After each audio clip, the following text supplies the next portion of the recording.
Hello smart people. कुछ गलतियों से काम बिगड़ते नहीं है बल्कि काम बन जाते हैं। साइंस में रिसर्च और एक्सपेरिमेंट करते समय होने वाली गलतियां बड़े आविष्कार करने में मदद करती हैं। तो चलिए जानते हैं साइंस की कुछ ऐसी गलतियां जिन्होंने दुनिया में क्रांति ला दी, और अगर ये गलती हमसे हो जाती तो फिर क्या ही होता। पैसा ही पैसा होगा। वीडियो बहुत ही शानदार होने वाला है, इसलिए make sure to watch till the end. Let's get started with number 10, plastic. Plastic हमारे जीवन में बहुत ही ज्यादा काम आती है, लेकिन इसके जितने फायदे हैं उतने ही नुकसान भी। जो प्लास्टिक पहले यूज होता था उसकी डिपेंडेंस पहले ऑर्गेनिक मैटर पर हुआ करती थी, but one day the fully synthetic plastic was invented.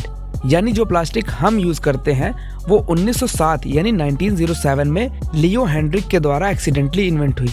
जी हाँ दोस्तों, जब लियो शेलेक नाम के प्रोडक्ट को रिप्लेस करना चाहते थे, जो कि हर चीज के लिए उस समय यूज होता था, जैसे सीडी बनाने के लिए।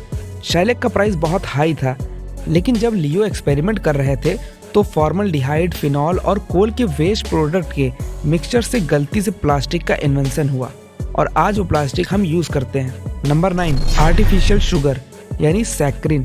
दोस्तों साल 1879 में यानी 1879 में कॉन्स्टेंटिन फालबर्ग जॉन्स हॉपकिंस यूनिवर्सिटी के प्रोफेसर आयरा रिमसेन की लेबोरेटरी में काम कर रहे थे।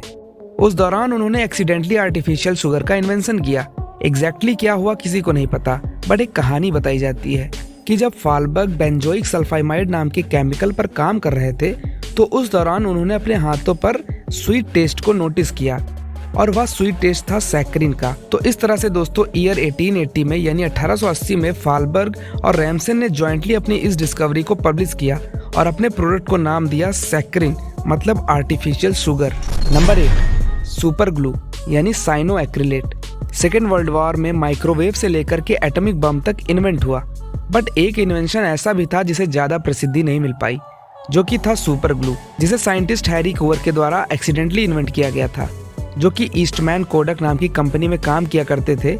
एक बार उन्हें गन साइट बनाने को कहा गया। दोस्तों जानकारी के लिए बता दूं कि गन साइट गन का ही पार्ट होता है, जिससे एक्यूरेटली एम करने में सहायता मिलती है।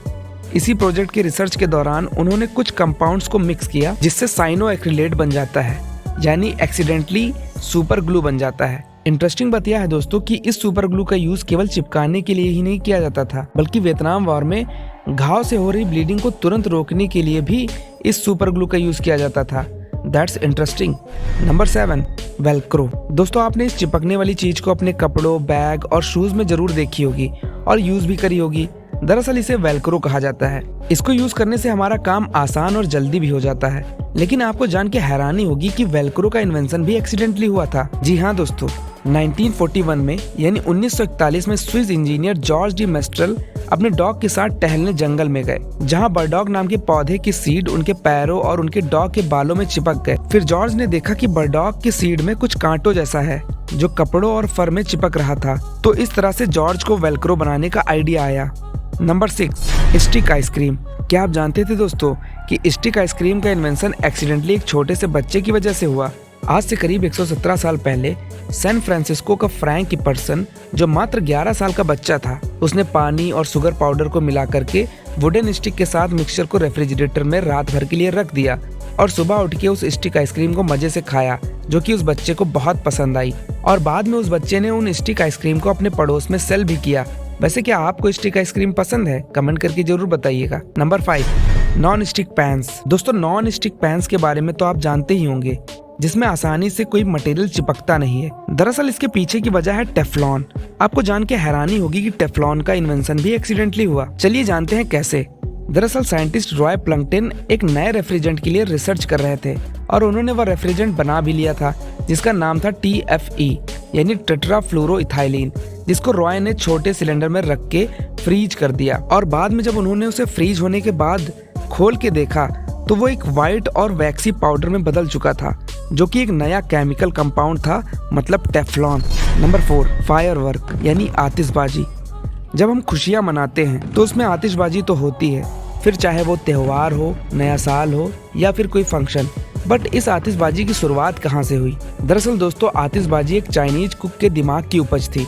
एक बार एक कुक ने चारकोल, सल्फर और सॉल्ट पेपर को एक साथ मिलाया और बांस की नली में डाल दिया। फिर गेस करिए क्या होता है? बांस की नली में मिक्सचर को डालते ही एक विस्फोट हुआ और वहीं से शुरू हुई आतिशबाजी। Number 3, microwave oven. दोस्तों आपको जान के हैरानी होगी कि आज जो आप माइक्रोवेव खाना पकाने के लिए या गर्म करने के लिए यूज करते हो, उसका इन्वेंशन भी एक्सीडेंटली हुआ था। साल था 1945 यानी 1945। पर्सी स्पेंसर रेथियन नाम की कंपनी में रिसर्च कर रहे थे। रिसर्च करते समय वे मैग्नेट्रॉन नाम की एक नई वैक्यूम ट्यूब के साथ एक्सपेरिमेंट कर रहे थे। तभी अचानक उनकी जेब में रखी कैंडी पिघलने लगी। इससे पर्सी स्पेंसर को हैरानी हुई और इसके बाद उन्होंने पॉपकॉर्न लिया और वो भी फूटने लगा। एंड आफ्टर दैट 1947 में पहला माइक्रोवेव ओवन बनाया गया। Number 2, potato chips. हम सबको पोटैटो चिप्स खाना कितना पसंद है, लेकिन क्या आपको पता था कि इसका इन्वेंशन गुस्से में किया गया था? जी हाँ दोस्तों, इसका इन्वेंशन जॉर्ज क्रम के द्वारा किया गया था। दरअसल ये रेस्टोरेंट में शेफ थे। एक दिन कस्टमर बार बार जॉर्ज का बनाया हुआ फ्राइड पोटैटो यह कहकर वापस कर दे रहा था कि यह ड्राई और क्रंची नहीं है। इससे तंग होकर जॉर्ज ने आलूओं को बिल्कुल पतला पतला काट कर फ्राई करके और नमक डालकर सर्व किया और फिर उस कस्टमर को वह डिश बहुत पसंद आई। उसके बाद फिर क्या था, इस डिश का मजा पूरी दुनिया लेने लगी। क्या आपको पोटैटो चिप्स पसंद है? Number 1, vulcanised rubber. इस रबर का यूज टॉयज में, शूज के सोल में, टायर्स में और इसके अलावा भी बहुत से प्रोडक्ट्स में इस वल्कनाइज्ड रबर का यूज होता है।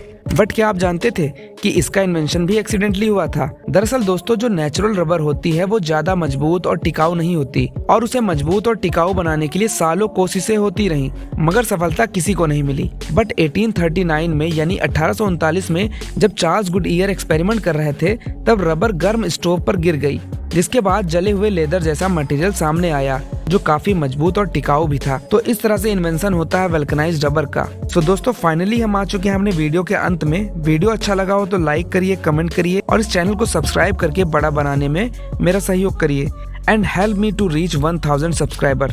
Thanks for watching.